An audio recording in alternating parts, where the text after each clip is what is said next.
Paulo e Estevão, pelo Espírito Emmanuel. Psicografia Francisco Cândido Xavier. Primeira parte. Capítulo 8. Parte 1. A morte de Estevão. Apesar das atividades intensas, o moço de Tarso não deixara de comparecer pontualmente em casa de Zacarias, onde no coração de Abigail encontrava o necessário repouso. Se as lutas em Jerusalém consumiam-lhe as forças, perto da mulher amada parecia recobrá-las, no doce encantamento com que esperava a realização das mais caras esperanças. Tinha a impressão de que o mundo era um campo de batalha, no qual lhe cabia combater pela lei de Deus. Todavia, como o Eterno era justo e generoso, concedera-lhe, na dedicação da sua eleita, um pouso de consolação. Abigail era o seu mundo sentimental. As lutas de cada dia, as providências rigorosas que lhe impunha o cargo, a rigidez com que deveria tratar as questões confiadas ao seu foro, eram transvasadas no coração da noiva, cheio de amor, de piedade e justiça. Ela acolhia-lhe as ideias com atenção afetuosa, parecia temperá-las na ternura da alma fraterna, restituindo-as ao noivo amado em forma de sugestões carinhosas e justas. Saulo habituara-se a esse precioso intercâmbio de cada dia. Quando lhe faltavam ao coração os brandos consolos da estrada de Jope, sentia-se perturbado pelos próprios sentimentos enérgicos e impulsivos. Abigail corrigia-lhe o espírito. Aparava as arestas do seu caráter violento e rude, cooperava para que se atenuasse o rigor das decisões autoritárias. Horas a fio, o jovem tarcense embevecia-se a ouvi-la, como se os seus sentimentos de bondade fossem alimento suave para sua alma, que os raciocínios rígidos do mundo costumavam rescaldar. Ele, que não experimentara as aventuras galantes do tempo, cioso de conservar pura a consciência em face da lei, descobrira na criatura eleita a personificação de todos os sonhos de sua mocidade esperançosa. Na noite seguinte, à memorável sessão do Sinédrio, Saulo de Tarso, abandonando todas as preocupações de ordem imediata, buscou mais ansioso a residência de Zacarias. As fadigas do dia abalavam-lhe as forças. Queria vencer rapidamente a distância, absorver-se no afeto da noiva, olvidar as preocupações que lhe ardiam na mente trabalhada pelos mais desencontrados raciocínios. A noite já desdobrava o manto de luar sobre a natureza, quando o jovem doutor transpôs o umbral, surpreendendo a generosa família com uma saudação delicada e afetuosa. A presença da noiva propiciava-lhe um bálsamo de suave refrigério ao coração. Em breves momentos, parecia reconfortar-se. Tomado de bom humor, agora que as energias interiores descansavam em brandas carícias, narrou entusiasticamente os últimos sucessos. Zacarias, como observador fiel da lei, dava-lhe razões de sobejo no caso das deliberações assumidas. A personalidade de Estevão foi discutida minuciosamente.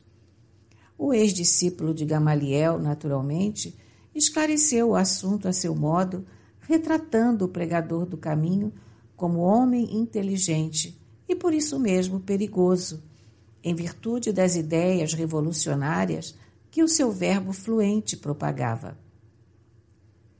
Abigail e Ruth escutavam silenciosas, enquanto os dois mantinham a palestra animada. A certa altura, atenta a uma observação direta de Saulo, a jovem murmurou: Mas não haveria um meio de modificar ao menos a pena arbitrada? Que desejarias que fizéssemos? Disse o moço com ênfase. Não é pouco havermos libertado os 3 cabeças mais em evidência, levando-se em conta o atrevimento de suas estranhas prédicas. Quanto a Estevão, tudo se fez para que voltasse ao aprisco como descendente direto das tribos de Israel. Entretanto, a rebeldia foi a sua condenação. Insultou-me publicamente no sinédrio, espezinhou nossos princípios mais sagrados, criticou as figuras mais representativas do farisaísmo com ilustrações mentirosas e ingratas. E concluía: de mim para comigo estou satisfeito. Considero o apedrejamento esperado um dos feitos de mais importância para o futuro da minha carreira. Atestará meu zelo na defesa do nosso patrimônio mais estimável. Precisamos considerar que Israel, nos dias mais sombrios, preferiu a emancipação religiosa à independência política. Poderíamos, porventura, expor nossos valores morais mais preciosos à influência deprimente de um aventureiro qualquer? O jovem procurou mudar o curso da conversação enquanto Ruth mandava servir uma taça de vinho reconfortante. Antes de partir, o moço tarcense convidou a noiva ao passeio habitual. Nessa noite, a natureza parecia enfeitar-se de maravilhas. O luar, que destacava todas as flores em tons pálidos, estava saturado de perfumes deliciosos. Os 2, de mãos enlaçadas, no banco rústico, contemplavam o quadro embevecidamente. Saulo experimentava suave conforto. Desafogava-se. Se Jerusalém lhe obscurecia a mente num torvelinho de preocupações, aquela mansão singela da estrada de Jope parecia descarregá-lo de todos os desgostos, prodigalizando-lhe ao espírito enorme potencial de consolação. Agora, minha querida, tudo está pronto, dizia solícito. De hoje a 6 dias, Dalila virá buscar-te pessoalmente. Conhecerás a cidade e os meus amigos honrarão em tua alma generosa a minha feliz escolha. Estás satisfeita? Muito, murmurava ela com ternura. Já organizamos vasto programa recreativo. Quero levar-te a Jericó, onde pessoas de nossas relações nos esperam com imensa alegria. Em Jerusalém, far-te-ei conhecer todos os edifícios mais importantes. Ficarás deslumbrada com o templo e com os tesouros ali encerrados pela dedicação religiosa de nossa raça. Verás a Torre dos Romanos. Meus conterrâneos que frequentam a sinagoga dos Cilícios querem oferecer-te valioso mimo. Abigail extasiava-se, ouvindo-o discorrer.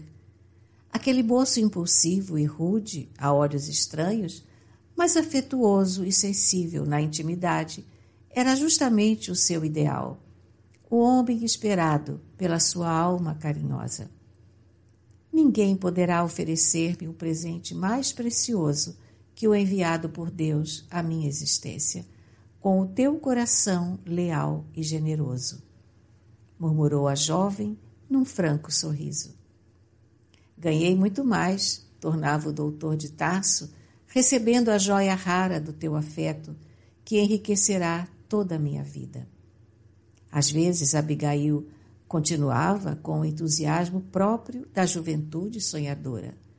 No meu idealismo de vitórias para Jerusalém, sobre as grandes cidades do mundo, penso chegar à velhice como um triunfador, cheio de tradições de sabedoria e de glória. Desde que te encontrei, aumentou-se-me a fé no destino. Consolidei minhas esperanças.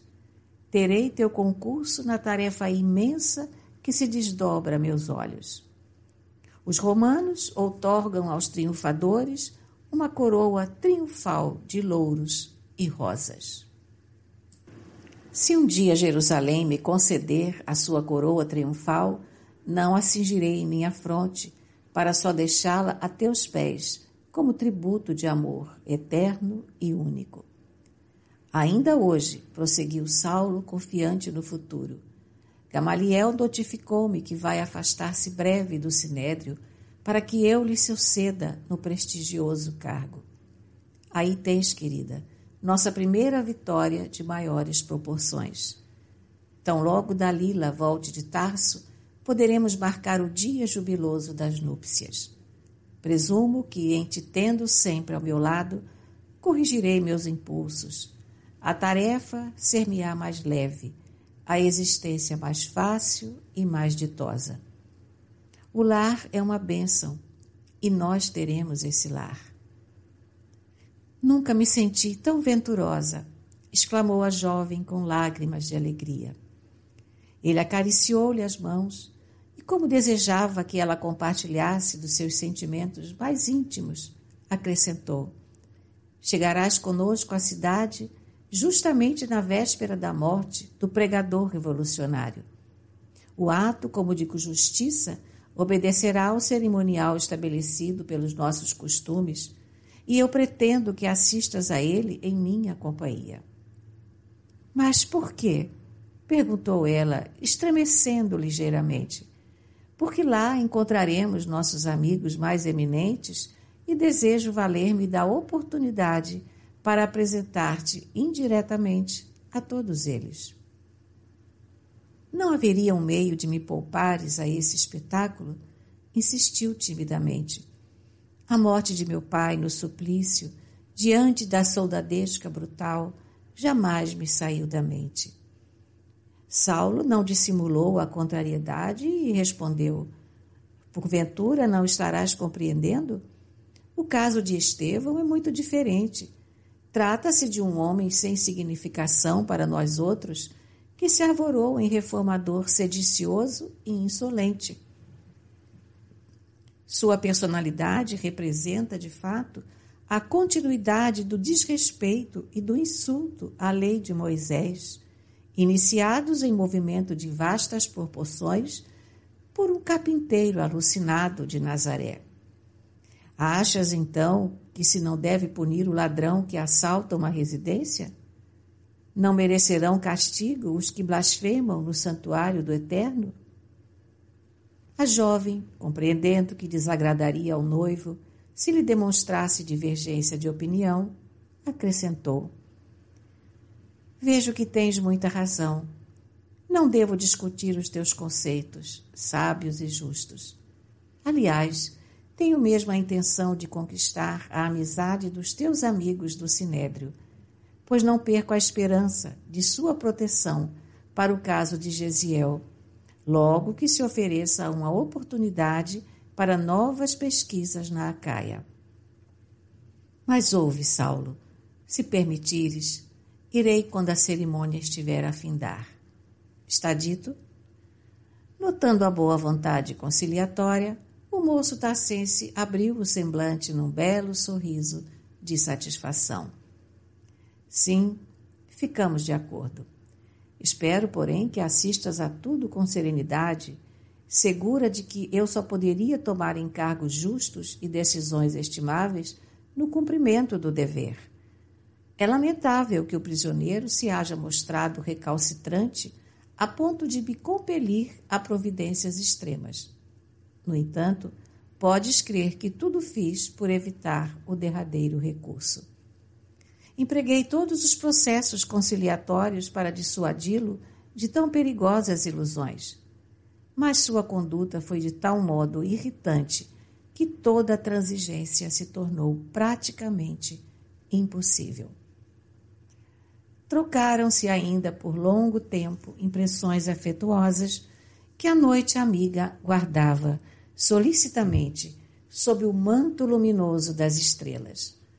Eram juras caridosas de um amor imortal ante a bênção de Deus, tomada como objeto mais alto de seus santificados pensamentos, projetos e esperanças de futuro.